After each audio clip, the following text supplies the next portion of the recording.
Ms. Hegseth, you've written, and it's quote, "Oh yeah, and fire any general who hasn't carried water for Obama and Biden's extra constitution and agenda-driven transformation for our military.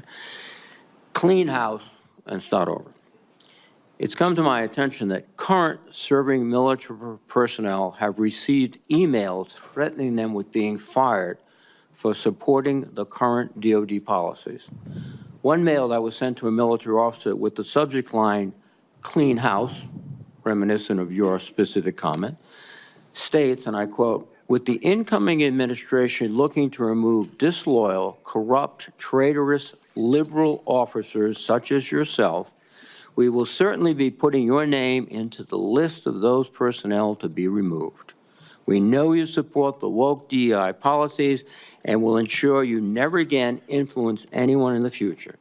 You and the redacted spouse's name will be lucky if you're able to collect your military requirement," end quote.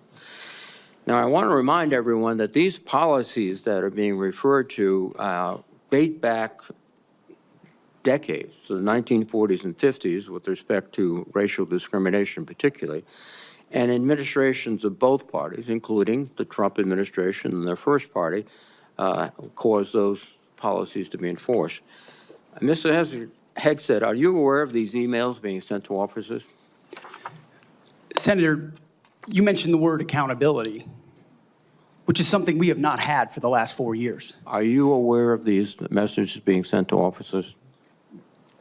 Certainly, I'm not aware of that. It's not one of my efforts, but there's been no accountability for the disaster of the withdrawal in Afghanistan, and that's precisely why we're here today. Excuse me. Is that leadership has been unwilling to take accountability. It's the time to restore that to our most senior ranks. You've written publicly that DI policy is a distraction and have military personnel walking on eggshells. Do you believe that emails like that are essentially threatening both a serving officer and a spouse and claiming that they'll lose their pension will have a distraction and detract from the lethality? Senator, you mentioned the 40s and 50s, and you're precisely right.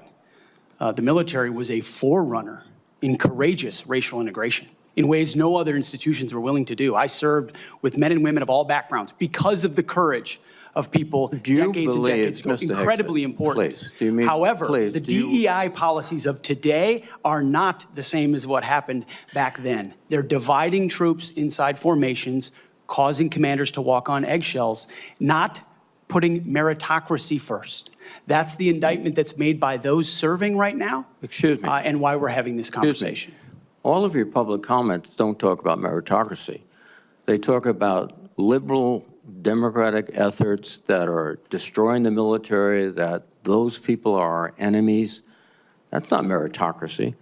That's a political view. And your goal, as I see emerging, is to politicize the military in favor of your particular positions, which you've outlined extensively, which would be the worst blow to the professionalism of the United States military and would undercut readiness, undercut retention, because I can see officers receiving these emails beginning to wonder very seriously if they should continue. In place for the challenges ahead, and I thank you. Thank you.